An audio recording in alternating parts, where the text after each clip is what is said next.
நண்பர்களுக்கு வணக்கம். கடைசியாக மீனராசி 17 ஆகஸ்ட் 2024 ஆவணி மாத ராசி பலன் பற்றி பேசிக்கிட்டு இருக்கிறோம். இந்த ஆவணி மாத ராசி பலன் எப்படி இருக்குங்கிறத நம்ம பார்க்கலாம். பொதுவாகவே 12 ராசிக்கும் ஆவணி மாத ராசி பலன் நான் போட்டுட்டேன். ஒவ்வொரு ராசிக்காரனும் அவளோடு எதிர்பார்த்துக்கிட்டு இதை பார்த்துக்கிட்டு இருக்கிறீங்க. ராசி பலன் என்பதே பொதுவான ஒரு பலன் தான். ஒரு 20% பேருக்கு தான் பொருந்தும். மற்றவர்களுக்கு எல்லாமே ஒரு 80% பேருக்கு அவரவர் திசாபுத்தி அமைப்பில் தான் பலன் நடக்குங்கிறது தான் உண்மை. சரி, நம்ம இன்றைக்கி வீடியோக்குள்ளே போகலாம். இந்த மீன ராசிக்காரங்களுக்கெல்லாம் இப்போ என்ன பண்ணுதுன்னு பார்க்கலாம். கடந்த ஒரு வருஷமாக, இப்போ இந்த ஒரு மாதம் நான் மாதப்பலன் சொல்லிட்டு இருக்கிறேன். கடந்த ஒரு வருஷமாகவே ராசிக்குள்ளே ராகு இருக்கார் அப்படிங்கிறது தான் உண்மை. ராசிக்குள்ளே ராகு இருக்கிறது நல்லது இல்லைங்கிறது தான் நாங்கள் சொல்ல வரோம். மனம் ஒரு பதட்டமாக இருக்கும், படபடப்பாக தான் இருக்கும், எந்த ஒரு திருப்தி இல்லாத நிலையில் தான் இருக்கும். கல்யாணம்னு பேச்சுவார்த்தை பண்ணோம்னா கல்யாணம் நின்று போயிடும். படிக்கிறேன்னு நான் பேச்சுவார்த்தை பண்ணி என் பிள்ளை நான் படிக்க வச்சிட்ருக்கேன் அப்படின்னு நினச்சேன்னா படிப்பு நின்று போயிடும். ஃபீஸே கட்ட முடியாது.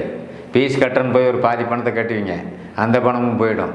திரும்ப இன்னொரு வருஷம் படிக்கலாம் அப்படின்னு சொல்லிட்டு இப்போ ஒரு வருஷம் பிரேக் ஆகிடுச்சு. இந்த வருஷமும் கண்டிப்பாக ஆகும்.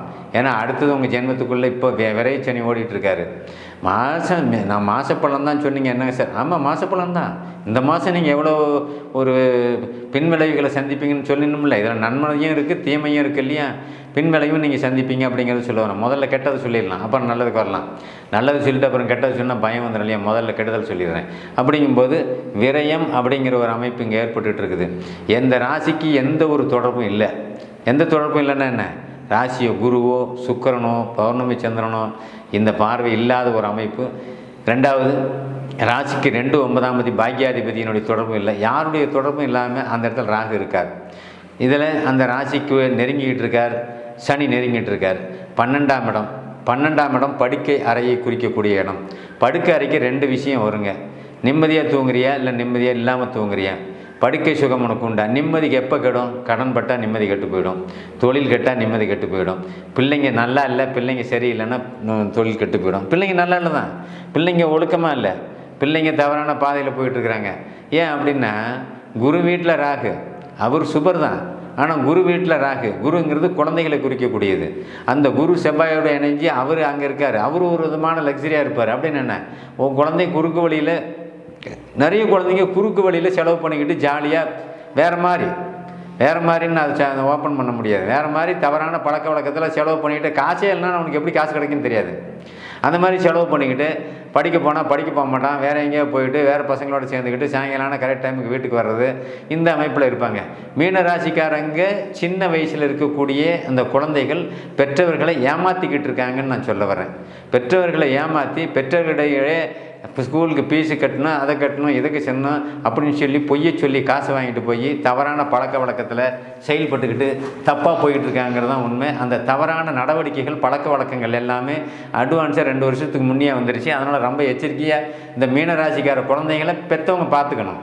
பையன் தானே போகிறான், படிக்க தானே போகிறான், காலேஜ் பஸ்ஸு தானே ஏறுறான், பைக்கில் தானே போகிறான் நீங்கள் நினச்சிட்டு இருப்பேன். அவர் திருவா காலேஜுக்கெலாம் போக மாட்டார், பள்ளிக்கூடத்துக்கும் போக மாட்டார். பள்ளிக்கூடம் படிக்கிற பையனை அந்த கூட போக மாட்டான்னு நாங்கள் சொல்ல வரோம். ஏன் அப்படின்னா விரைய சனி நெருங்கிட்டு இருக்கு. விரைய சனின்னு அங்கே சனின்னு பார்த்துட்டு நெருங்கிட்டு இருக்கிறான்னாவே அவன் குணம் மாறி போயிடும், அவன் புத்தி மாறி போயிடும்.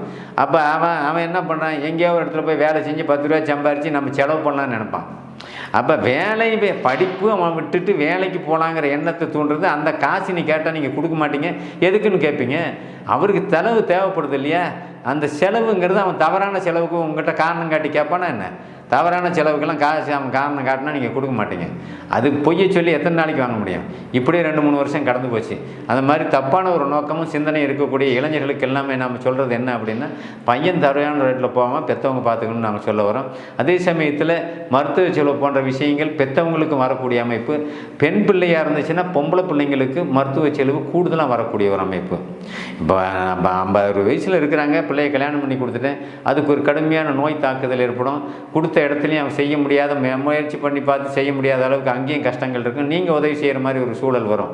அப்போ பொம்பளை பிள்ளைங்க உங்கள் பிள்ளைங்களாக இருந்தாலும் சரி, சகோதரியாக இருந்தாலும் சரி, என்ன அம்மாவை தாயாக இருந்தாலும் சரி, பெண்களுங்கிற அந்த பாவனையில் உறவுகளை நான் பிரித்து இங்கே காமிக்கிறேன். சகோதரி, தாய், மகள், இந்த மாதிரி உறவில் இருக்கக்கூடியவங்களுக்கு ஒரு கடுமையான மருத்துவ செலவு காத்துக்கிட்டு இருக்கு மீனராசி அன்பர்களுக்குன்னு நம்ம சொல்ல வரோம். அந்த கடுமையான மருத்துவ செலவை நீங்கள் தான் செய்யணுங்கிற ஒரு அமைப்பு அங்கே ஏற்பட்டு விட்டுரும். அதே சமயத்தில் படித்த இளம் குழந்தைகள் அப்படின்னா அவங்களுக்கு வேலை வாய்ப்புக்காக பணம் செலுத்தி வேலை வாய்ப்பு நம்ம வாங்கிடலாம் அப்படின்னு தயவு செஞ்சு நினைக்க வேண்டாம். பணம் கட்டிலாம் வேலை வாங்குற வேலையெல்லாம் வேண்டாம். தயவு செஞ்சு பணம் கட்டி நம்ம வேலை வாங்குகிறோம் அப்படின்னா வேலை கிடைக்காது, பணமும் கிடைக்காது, அந்த சோர்ஸ் அங்கே போயிடும். ஆக 7 சனி விரைச்சனியாக இருக்கும்போது அதிகார பதவியில் இருக்கிறவங்க, அரசு வேலையில் உயர்நிலை பதவியில் இருக்கிறவங்க தலைமை அதிகாரிகளால் மிரட்டப்படுவாங்க, தலைமை அதிகாரிகளால் பழிவாங்கப்படுவாங்க. இதுவும் அங்கே நடக்கும். ஏன்னா சிம்மத்தை சனி நோக்கிறாரு. ஒன்று, இன்னைக்கு ராசி உங்களுக்கு மீன ராசிக்காரங்க எல்லாத்துக்குமே சனி நெருங்கிட்டு இருக்காருங்கிற அர்த்தம். அந்த சனி பார்வை சூரியனுக்கு கொடுக்குது இல்லையா? சூரியன் தானே. நான் உங்களுக்கு அரசு வேலையில் இருக்கிறவங்களை பற்றி ஏங்க பேசுகிறீங்க, எப்படிங்க இதை சொல்கிறீங்க அப்படின்னா, சூரியன் ராஜகிரகம், அரசு கிரகம். அதனால தான் அரசு வேலையை பற்றி பேசிட்டு இருக்கிறேன். உங்களுக்கு ஜென்ம சனி வரும்போது என்ன பண்ணுவோம்? அதிகாரிகளால் பிரச்சனை வரும், டார்ச்சர் வரும், இன்னும் உங்கள் தூக்கி டிரான்ஸ்ஃபர் பண்ணுவான். அந்த டிரான்ஸ்ஃபர் போட இடம் உங்களால் வேலை செய்ய முடியாத ரொம்ப கசப்பான ஒரு சம்பவம்லாம் அங்கே நடந்துகிட்டு இருக்கோம். மனசு ரொம்ப வேதனைப்படும். மனசு எப்போ வேதனைப்படும்? நம்ம பிடிக்காத விஷயங்கள்லாம் நடக்கும்போது வேதனைப்படும். பிள்ளைங்க உங்களுக்கு எதிர்பார்ப்பாங்க, மனைவி கணவன் உங்களுக்கு எதிர்பார்ப்பாங்க. உங்கள் சம்பாதிக்கிற காசுங்கள்லாம் ஏதோ ஒரு வகையில் போய் முடங்கி போயிடும். நீங்கள் கடன் வாங்கி கடன் கொடுத்துருப்பீங்க, ஏழை சீட்டு அப்படி இப்படி நடத்திருந்தீங்க அப்படின்னா டோட்டலாக மாட்டிக்கிட்டீங்கன்னு அர்த்தம். இந்த ஜென்மச்சனி 7 சனி காலகட்டங்களில் 7 சனி நடத்துகிறவங்க பேங்க்கில் உத்தியோகத்தில் இருக்கிறவங்களா இருந்துச்சுன்னா, பணத்துக்கு பொறுப்பாளியாக இருந்துச்சுன்னா கண்டிப்பாக பணத்தில் சிக்கல் வந்து நாங்கள் 10 லட்சம் 20 லட்சம் காணும்.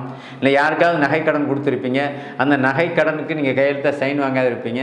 அந்த வகையில் அந்த பணம் உங்கள் மேலேயே அது விடிகிற மாதிரி சேர்ந்துடும். பேங்கில் இருக்கிறவங்க கூட அந்த பொறுப்புலேருந்து நீங்கள் மாட்டிக்குவீங்க, சிக்கல்லேருந்து நீங்கள் வந்துடுவீங்கிறது தான் உண்மை. அதனால் பேங்க் உத்தியோகம் செய்கிறவங்க, வங்கித்துறையில் இருக்கிறவங்க, அதான் பேங்க் உத்தியோகம்னா வங்கித்துறை ரெண்டும் ஒன்று தான். வக்கீல் தொழில் பண்ணிக்கிட்டு இருக்கிறவங்க இவங்க எல்லாம் ரொம்ப கடுமையாக எச்சரிக்கையாக நீங்கள் இருக்கணுங்கிறது தான் உண்மை. வக்கீல் தொழில் பண்ணுறவங்களாம் ரொம்ப எச்சரிக்கையாக இருக்கணும். நிதித்துறையில் இருக்கிறவங்க, ஃபைனான்ஸு, ஏழை சீட்டு, இவங்கெல்லாம் ரொம்ப எச்சரிக்கையாக இருக்கணும். வேலைப்பளு அப்படிங்கிறது கூடுதலாக வரும். வேலையுமே விட்டுவிட்டு 6 மாதம் லீவ் போட்டுருக்கிறவங்களாம் இருக்கிறீங்க, வேலையில் சஸ்பெண்ட் ஆகியிருக்கிறவங்களாம் இருக்கிறீங்க. மீனராசிக்காரங்கள்லாம் இன்றைக்கி பாதிப்பு தான் அப்படின்னா நான் பாதிப்பு நான் கண்டிப்பாக அங்கே சொல்லிவிடுவேன். அதிலே சமயத்தில் ஒரு 20% பேர் மட்டுமே இதில் ரிலீஃப் ஆகி வெளியே வருவீங்க. காரணம் திசாபுத்தி நல்லாயிருக்கும். முக்கால்வாசி நிறைய இதில் மாற்றங்கள் அப்படின்னா சில பிரச்சனைகளை கூடுதலாக நீங்கள் சந்திப்பீங்க. கணவன் மனைக்குள்ளே விவாகரத்து அமைப்புலாம் அங்கே வந்துடும். கோர்ட்டு கேஸு, டைவர்ஸுங்கிறது வரும். அப்பா அம்மா வாலிப பெண்களாக இருந்தாலும் சரி, புருஷன் மேலே கேஸ் போட்டு அவங்ககிட்ட ஜீவனாம்சம் கேட்டுட்டு இருப்பீங்க. அதெல்லாம் ஜெயிச்சு வர்றது ரொம்ப கஷ்டம். நீங்கள் கணவன் மனைவிக்குரிய கருத்து வேறுபாடு கூடுதலாக அங்கே வரும். அதேமாதிரி வேலை சமயத்தில் வேலையில் புருஷன் பொண்டாட்டி 2 பேரும் ஒரே இடத்துல வேலை செய்வீங்க. ஒருத்தர் மேலே ஒருத்தரே நீங்கள் வழக்கு போட்டுக்குவீங்க, கேஸ் போட்டுவீங்க. அங்கேயே அசிங்க, அவமானம், கேவலம்லாம் அங்கே வந்துடும். அதே சமயம் ஊரில் நீங்கள் கடன் வாங்கி கொடுத்தவங்க உங்கள்கிட்ட வீட்டு வாசப்படில் டெய்லி காலையில் வந்து நிற்பான். இதெல்லாம் பெரிய விஷயங்க. கடன் பட்டார் அப்படின்னாவே அங்கே பெரிய ப்ராப்ளம் கிரியேட் ஆகிட்டே இருக்கும். சனி தான் கடனை கொடுப்பவர், சனி தான் துக்கத்தை கொடுப்பவர். இந்த ஜென்மச்சனி காலகட்டங்கள், 7 சனி காலகட்டங்கள், 12ஆம் இடத்தோடு சனி தொடர்பு கொள்ளும் காலகட்டங்களில் தான் நெருங்கிய உறவினர்கள் எல்லாமே மரணம், அப்பா இறக்கிறது, அம்மா இறக்கிறது, சகோதரிகள் இறக்கிறது, எல்லாமே நெருங்கிய உறவுன்னு இதை தான் சொல்கிறான். அக்கா புருஷன் இறக்கிறது, தங்கச்சி புருஷன் இறக்கிறது, அண்ணன் இறக்கிறது அப்படிங்கிறதெல்லாம் இதில் தான் வருது. ஏன்னா நீங்கள் ரொம்ப கொடுமையான காலகட்டத்தில் இருப்பீங்க. 10 பைசா கூட செலவு பண்ண முடியாத அளவுக்கு கடனை போட்டிருப்பீங்க. அப்போ தான் வீட்டில் நமக்கு கெட்ட செய்தி வரும், இளவு செய்தி வரும். கெட்ட செய்தின்னு வந்துட்டு அதுக்கு என்ன இதுக்கே பண்ண முடியல, அதுக்கு எங்கே வாங்கி பண்ணுறதுன்னு பெருங்கவலை. இது எல்லாமே துக்கத்து மேலே துக்கம், கஷ்டத்து மேலே கஷ்டம். இதெல்லாமே தொடர்ந்து இப்போ 7 சனி நடக்கிறதுனால இங்கே கொடுக்கும். திசாபுத்தி கூடுதல் பாவத்துவமாக இருக்கும்போது, பாதிக்கும்போது எல்லாருக்கும் அதை நான் சொல்ல முடியாது. சில பேர் இதே ஜென்மச்சனி விரைச்சனியில் இருக்கிறீங்க, டிரான்ஸ்ஃபருங்கிற பேரில் தூர இடங்களுக்கு மாற்றுவாங்க. டிரான்ஸ்ஃபர் கிடச்சிடும், சம்பள உயர்வும் கிடைச்சிடும். ஆனால் அங்கே போய் வேலை செய்கிறதுக்கு பிடிக்காது.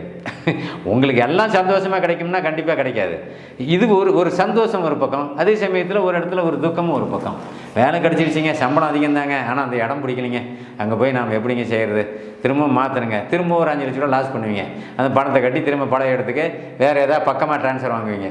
இது எல்லாமே இந்த ஜென்மச்சனி விரையச்சனி காலகட்டங்களில் தான் எல்லாருக்கும் நடக்குது. அப்போது வீட்டில் குடும்பத்தில் எல்லாமே ஒற்றுமையாக இருந்தாங்க. இது வரைக்கும் நல்லா தான் இருந்தீங்க. நான் பாருங்க ஒரு இடத்து மேலே கடன் வாங்கினேன், 2 லட்சம் தான் வாங்கினேன், இன்றைக்கி இது 20 லட்சமாக வந்துருச்சு, அன்றைக்கே நான் கட்டிந்தான் இருக்கும். இந்த மாதிரி யோசனைகள்லாம் காலம் கடந்து கொடுக்குறவர் சனி பகவான். இந்த இடத்துக்கு நான் போனேன், ஃபைனான்ஸில் கடன் வாங்கினது 2 லட்சம், இன்றைக்கி 20 லட்சம் கேட்குறாங்க. அப்போ இடத்த விற்று தான் கட்டி ஆகணும். உன் இடம் சும்மா போகுதுன்னு அர்த்தம், உன் வீடு சும்மா போகுதுன்னு அர்த்தம். இந்த மன உளைச்சல் நீடிச்சு இருக்கும், இன்னும் 5 வருஷத்துக்கு இருக்கும். நான் இந்த மாத பலன் தான் சொல்கிறேன்.